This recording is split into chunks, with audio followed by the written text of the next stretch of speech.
Hello বন্ধুরা, আমি রেশমিকে আপনাদের সবাইকে স্বাগত জানাই।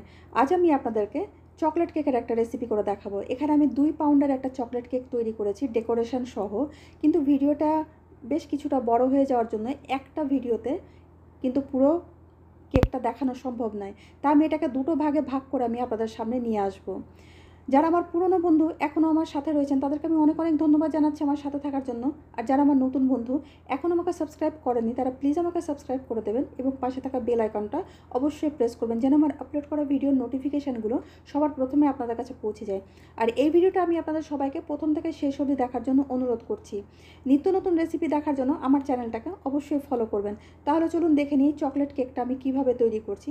একটা পারফেক্ট কেক তৈরি করার জন্য প্রথমে কিন্তু দরকার মেজারিং কাপের। এখানে দেখুন আমি বেশ কয়েকটা মেজারিং কাপ নিয়ে নিয়েছি, কারণ এই মেজারিং কাপ না থাকলে কিন্তু কেকের যে ব্যাটারটা সেটা কিন্তু পারফেক্টভাবে হয় না। এবার আমি চলুন দেখাচ্ছি যে আমি কতটা পরিমাণে কি নিয়ে আমি একটা চকলেট কেক বানাচ্ছি। প্রথমে দেখুন আমি 2/3 কাপের 2 কাপ পরিমাণে আমি দুধ নিয়েছি। যেহেতু 2 পাউন্ড কেক তাই আমি এখানে 2 কাপ পরিমাণে দুধ নিয়েছি। আর 2 কাপ দুধের জন্য নিয়ে নিচ্ছি আমি 4 টিস্পুন ভিনিগার। এই 4 টিস্পুন ভিনিগার দিয়ে আমি দুধটাকে আমি একটা বাটার মিল্ক তৈরি করে নেব। 4 টিস্পুন ভিনিগার দিয়ে দিলাম, দিয়ে 5 মিনিট মতন দুধটাকে রেখে দিলে এটা বাটার মিল্ক তৈরি হয়ে যাবে। এবার আমি শুকনো উপকরণগুলো আমি মিশিয়ে নেব। একটা পাত্র নিয়ে আমি 1 কাপ পরিমাণে, যে কাপটা আছে বড় কাপ, সেই কাপের 2 কাপ আমি ময়দা নিয়ে নিচ্ছি। এই কাপের ওজনটা হচ্ছে 240 ml। 2 কাপ ময়দা নিয়ে দিয়ে নিলাম আমি 4 টেবিল স্পুন পরিমাণে কোকো পাউডার। এবার নিয়ে নিচ্ছি আমি 2 টিস্পুন আমি বেকিং পাউডার, আর আধা চামচ যেটা আছে ছোটো চামচের তার আমি 2 টিস্পুন নিয়ে নিলাম আমি বেকিং সোডা, মানে এটা বেকিং সোডাটা 1 টিস্পুন হবে। শুকনো উপকরণগুলো মিশিয়ে নিয়ে আমি এক সাইডে রেখে দিলাম। এবার একটা পাত্রে আমি নিয়ে নিচ্ছি 2 টেবিল চামচ মতন বাটার। এই বাটারটাকে আমি নর্মাল টেম্পারেচারে রেখেছিলাম। হ্যান্ড ব্লেন্ডারের সাথে একটু মিশিয়ে নিয়ে এবার আধা কাপ পরিমাণে আমি দিয়ে দিলাম সাদা তেল, যেটা আমার 60 ml মতন আছে। বাটারের সাথে আমি সাদা তেলটাকে মিশিয়ে নিলাম। মিশিয়ে নেওয়ার পরে 2/3 কাপের আমি 2 কাপ পরিমাণে দিয়ে দিচ্ছি পাউডার সুগার। এই পাউডার সুগারটাকে আমি মিক্সিতে আমি চিনিটাকে গুঁড়ো করে নিয়েছি। 2 কাপ পরিমাণে চিনি দিয়ে আমি এই তেল আর বাটারের সাথে খুব ভালো করে আমি মিশিয়ে নেব। 2 থেকে 3 মিনিট এইভাবে আমি হ্যান্ড ব্লেন্ডারের সাহায্যে আমি এভাবে ফেটিয়ে নেব। যখন এটা ফোমের মতন এরকম হয়ে যাবে, এবার এর মধ্যে দিয়ে দিচ্ছি আমি তৈরি করে রাখা বাটার মিল্কটা।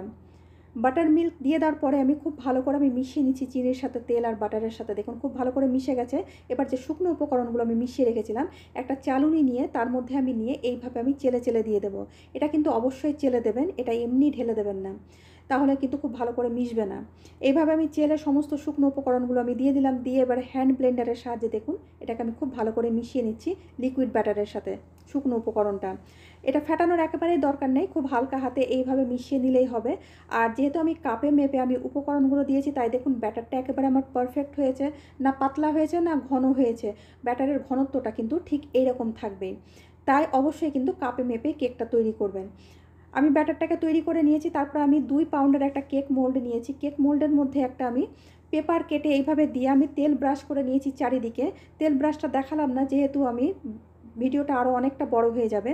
তারপরে আমি ওই কেক মোল্ডের মধ্যে দিয়ে দিচ্ছি আমি পরিমাণ মতন ব্যাটার। যেহেতু আমি এটা দুটো কেক তৈরি করবো তাই অল্প একটু রেখে দিলাম, একটা ছোট্ট কেক আমি তৈরি করবো আর একটা। এবার আমি মোল্ডটাকে এইভাবে ট্যাপ করে নিচ্ছি 3 থেকে 4 বার, তাহলে ভেতরের যে বাষ্পটা থাকে সেটা বেরিয়ে যাবে আর কেকটা খুব সুন্দরভাবে ফুলবে। ওভেনটাকে আমি 10 মিনিট আগে থেকে প্রিহিট করে নিয়েছি 180 সেন্টিগ্রেডে। প্রিহিট করে নেওয়ার পর কেকের মোল্ডটাকে বসিয়ে দিয়ে আমি 35 থেকে 40 মিনিট মতন সময় নিয়ে এটাকে বেক করে নেব। প্রায় 40 মিনিট বেক করার পর কেকটা আমার হয়ে গেছে। আমি ঠান্ডা করে নিয়ে আমি আপনাদের সামনে দেখাচ্ছি। দেখেই বুঝতে পারছেন কেকটা কত সুন্দরভাবে ফুলে গেছে। আর দেখুন কত সুন্দরভাবে কেকটা হয়ে গেছে আর কতটা নরম। একটা ছুরির সাহায্যে আমি চারিদিক থেকে একটুখানি ছাড়িয়ে নিলাম। ছাড়িয়ে নেওয়ার পরে আমি মোলটাকে এইভাবে উল্টে দিলে কিন্তু কেকটা খুব সহজেই বেরিয়ে আসবে। দেখুন বেরিয়ে এলো। এবার আমি কাগজটাকে তুলে ফেলছি। দেখেই বুঝতে পারছেন যে কেকটা কতটা সফট হয়েছে, কতটা নরম হয়েছে। যে ছোট্ট কেকটা আমি বানিয়েছিলাম সেটাও আমি দেখুন একই রকমভাবে আমি বের করে নিলাম। আপনারা দেখেই বুঝতে পারছেন যে কেকটা কতটা সফট হয়েছে আর ফুলে দেখুন কেকটা কতটা নরম হয়েছে আর কতটা পারফেক্ট হয়েছে এই কেকটা। মেজারিং কাপে এইভাবে মেপে দিলে কিন্তু কোনো মতেই কেকটা খারাপ হয় না। এবার এই কেকটাকে আমি ডেকোরেশন করব। ডেকোরেশন করার যে ভিডিওটা সেটা আমি এর পরের বার আমি আপনাদেরকে দেখাবো, কারণ ভিডিওটা এমনিতে অনেকটাই বড় হয়ে যায়।